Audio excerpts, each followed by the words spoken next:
Curvas de solubilidade.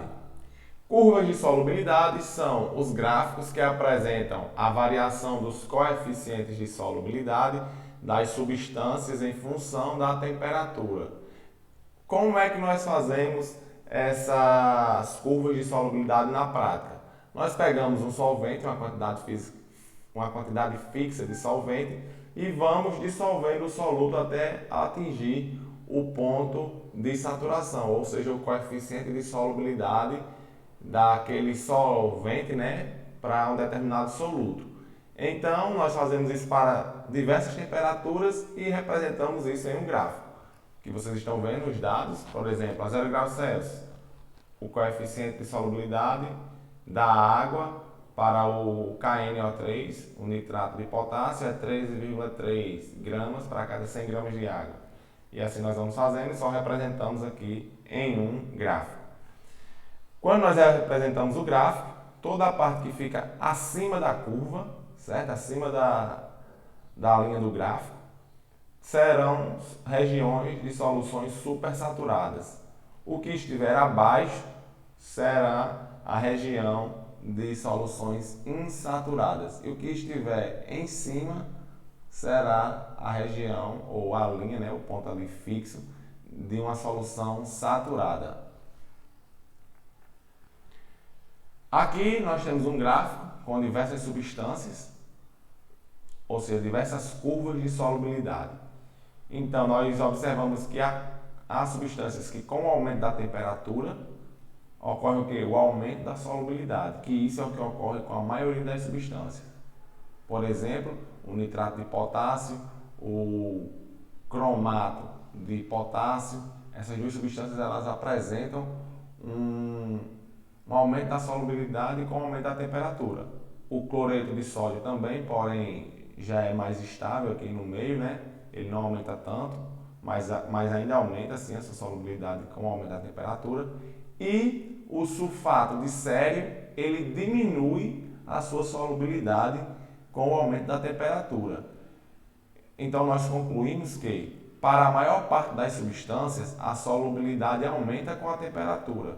Isso, em geral, ocorre quando o soluto se dissolve com a absorção de calor, ou seja, uma dissolução endotérmica. Quando aquela dissolução ocorre com a absorção de calor, a solubilidade daquele sal naquele solvente irá aumentar com o aumento da temperatura. Já quando as substâncias se dissolvem com liberação de calor, ou seja, dissolução exotérmica, essas tendem a ser menos solúveis a quente, ou seja, com o aumento da temperatura, essas substâncias tendem a diminuírem a sua solubilidade naquele solvente. Há certas substâncias cujas curvas de solubilidade apresentam pontos de inflexão. Um ponto de inflexão sempre indica uma mudança de estrutura do soluto. Como nós podemos ver aqui, tem uns pontos de inflexão, tanto para aqui o cloreto de cálcio como para o sulfato de cálcio, ou para o sulfato de sódio. No caso do cloreto de cálcio, que é essa primeira curva aqui, nós temos inicialmente o cloreto de cálcio hexaidratado. Nós vamos aumentando a temperatura e aumenta-se o que? A solubilidade. Porém, vai chegar um ponto que vai ter uma inflexão. E o que é que ocorre? O cloreto de cálcio hexaidratado passa a ser cloreto de cálcio tetrahidratado. Ou seja, ele libera 2 moléculas de água. E quando nós vamos aqui aumentando ainda mais a temperatura, ocorre outro ponto de inflexão, onde o cloreto de cálcio tetrahidratado passa a ser o cloreto de cálcio biidratado, ou seja, só vai ter 2 moléculas de água de hidratação, vai perder mais 2 moléculas de água. Aqui, para o sulfato de sódio, decahidratado, ou seja, tem 10 moléculas de água hidratando esse sal. A solubilidade vai aumentando com o aumento da temperatura, mas vai ter um ponto de inflexão onde o sulfato de sódio vai perder todas as 10 moléculas de água e vamos obter agora só o sulfato de sódio sem ter nenhuma molécula de hidratação.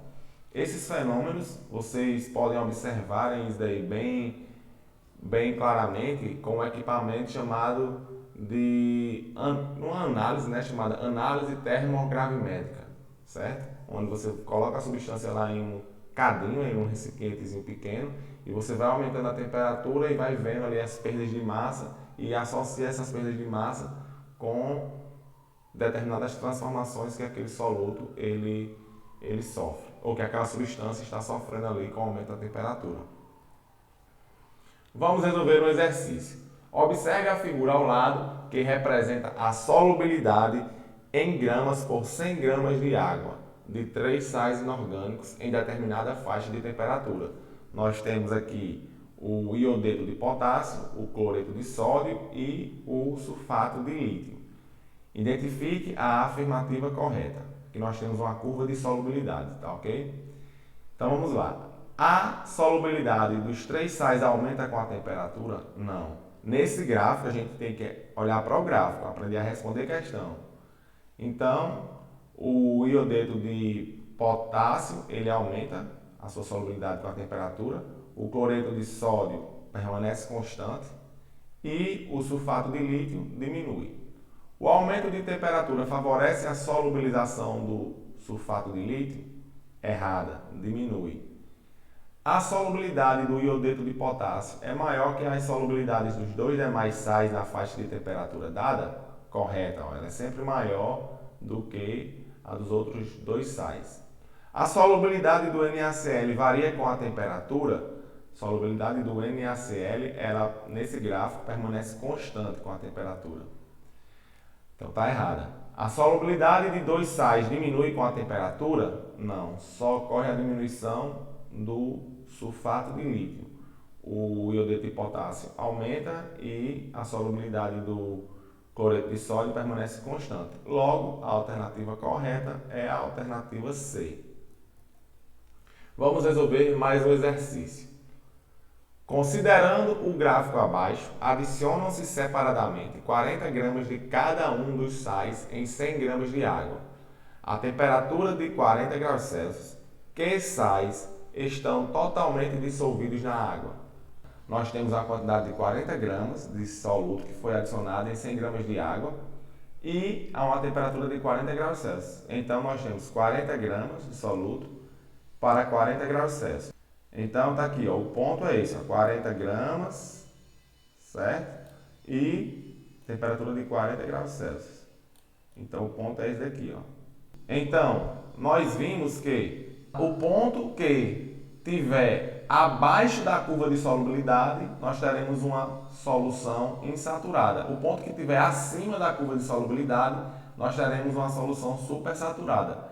Então, as duas únicas substâncias que estão com a curva de solubilidade acima desse ponto é a do nitrato de sódio e do nitrato de potássio. Logo, a alternativa A é a correta. Porque para essas duas substâncias nós temos soluções não saturadas, ou seja, o solvente consegue dissolver 40 gramas daquele soluto na solução, no solvente. Já para o cloreto de potássio, cloreto de sódio e sulfato de sério, podemos observar que esse ponto está acima das curvas de solubilidade. Logo, nós teremos o que? Soluções supersaturadas, o que não daria certo para dissolver a solução. Para esses 3 sais, nós teríamos corpo de fundo. Solubilidade de gases em líquidos. Os gases são, em geral, pouco solúveis em líquidos. Assim, por exemplo, 1 litro de água dissolve apenas cerca de 19 ml de ar em condições ambientes. Vamos prestar atenção que até esse tópico nós tratamos de solubilidade de sólidos em líquidos, de líquidos em líquidos e falamos muito pouco de gases em líquidos. Então agora nós vamos abordar justamente esse tema, solubilidade de gases em líquidos. E nós já vimos que, em geral, os gases são pouco solúveis em líquidos. A solubilidade dos gases em líquidos depende consideravelmente da pressão e da temperatura.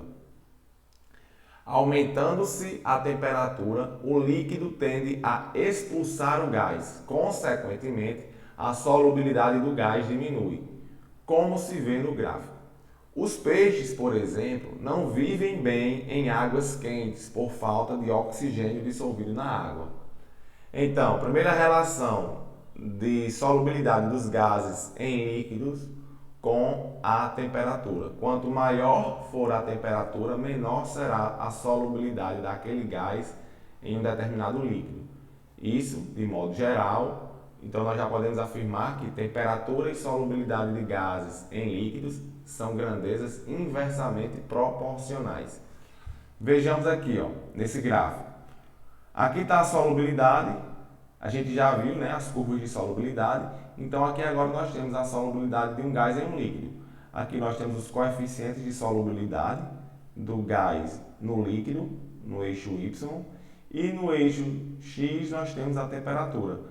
Quando nós aumentamos a temperatura, nós diminuímos a solubilidade dos gases no líquido. Os peixes, por sua vez, eles precisam de oxigênio dissolvido na água para que eles possam respirar. E quanto maior for a temperatura, menos oxigênio nós vamos ter dissolvido na água. Então a truta ela só consegue sobreviver em águas que estejam a uma temperatura de até 15 graus Celsius. A perca só sobrevive a uma temperatura de 24 graus Celsius da água, a carpa 32 graus Celsius e o bagre a 34 graus Celsius. Aumentando-se a pressão sobre o gás, estaremos de certo modo empurrando o gás para dentro do líquido, o que equivale a dizer que a solubilidade do gás aumenta. Quando o gás não reage, é muito importante, quando o gás não reage com o líquido, a influência da pressão é expressa pela lei de Henry, que estabelece, em temperatura constante, a solubilidade de um gás em um líquido é diretamente proporcional à pressão sobre o gás. Agora, analisando a pressão com a solubilidade do gás no líquido, pressão e solubilidade do gás no líquido são grandezas diretamente proporcionais. Quanto maior for a pressão, maior será a solubilidade daquele gás no líquido. Lembrando-se que devemos levar em consideração que o gás não reage com o líquido, porque se o gás reagir com o líquido, aí não vai estar mais dissolvido, ele vai ali reagir, enfim, já vai passar de um fenômeno físico para um fenômeno químico, de solubilidade, né, para questão de reagir, de reação químicas. Devemos nos lembrar bem disso. Um exemplo de um gás que reage com um líquido é o gás do ácido clorídrico. Quando ele está em contato ali com um recipiente de água, ele vai começar a sofrer o processo de ionização, gerando íons H+, e Cl-. Ou seja, HCl passa para a forma iônica de H+ e Cl-. Aqui nós temos o gráfico, onde nós temos solubilidade dos gases por aumento da pressão, certo? Então, quanto mais eu vou aumentando a minha pressão, mais eu aumento a solubilidade do meu gás, que aqui nós temos o oxigênio e o nitrogênio.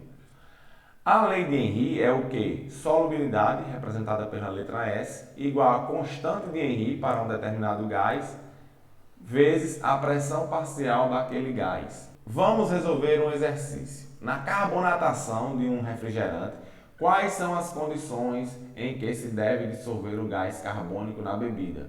Nós já vimos que as condições ideais são quais? Alta pressão e baixa temperatura. Então, alternativa A, pressão e temperatura quaisquer? Não. Pressão e temperaturas elevadas? Não. Pressão e temperaturas baixas? Não. Baixa pressão e elevada temperatura? O contrário. Alta pressão e baixa temperatura? Alternativa correta, letra E. Alta pressão e baixa temperatura. Vamos resolver a nossa última questão. As curvas de solubilidade são curvas experimentais que mostram o coeficiente de solubilidade em diferentes temperaturas. O oxigênio, gás oxigênio, por ser uma substância apolar, apresenta pouca solubilidade em água, porque por sua vez é uma substância polar. A baixa quantidade de oxigênio dissolvido em água compromete a vida aquática. Os gráficos ao lado mostram a solubilidade de oxigênio e nitrogênio gasoso em água a diferentes temperaturas e pressões. Analisando-se os gráficos, conclui-se que, antes de irmos para as alternativas, vamos ver. Solubilidade por pressão. Aumenta a pressão, aumenta a solubilidade dos gases. Solubilidade por temperatura. Aumenta-se a temperatura, diminui a solubilidade dos gases. Então vamos lá. Alternativa A. Aumentando-se a pressão, a temperatura ambiente, a quantidade de N2 absorvido diminuirá? Falso. Nós estamos vendo aqui que a quantidade de N2 aumenta quando se aumenta a pressão a uma temperatura constante. Aumentando-se a temperatura a 1 atm de pressão, as quantidades de oxigênio e nitrogênio solubilizados em água diminuem, enquanto que, aumentando-se a pressão a 25 graus Celsius, as quantidades de O2 e N2 aumentam. Verdade, é o que nós acabamos de ver. Aumentando-se a pressão a uma temperatura constante, a solubilidade aumenta. Aumentando-se a temperatura a uma pressão constante, a solubilidade diminui. Então já sabemos que a alternativa correta é a alternativa B. Vamos ver as demais. A 20 graus Celsius e 1 atm, a quantidade de O2, gás oxigênio, dissolvido em 100 gramas de água é superior a 5 vezes 10 elevado a menos 3 gramas. 20 graus Celsius. Vou tentar fazer aqui aproximado, eu não tenho tanta coordenação, mas nós já vemos aqui que é inferior a 5 vezes 10 elevado a menos 3, que é 0,005, ou seja, é inferior à quantidade de oxigênio dissolvido nessa temperatura e mantendo a pressão de 1 atm. Logo, a alternativa C está errada. Alternativa D. Em ambos os gráficos, a quantidade de N2 solubilizado em água supera o de O2.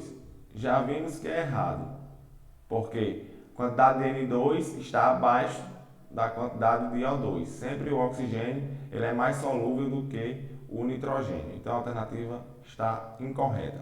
A alternativa é: o oxigênio possui maior solubilidade em água do que o nitrogênio, por ser uma molécula polar.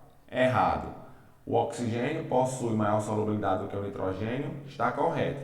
Mas o oxigênio é uma substância apolar, como o próprio enunciado da questão afirma. O oxigênio, por ser uma substância apolar. Então, a alternativa correta é a alternativa B.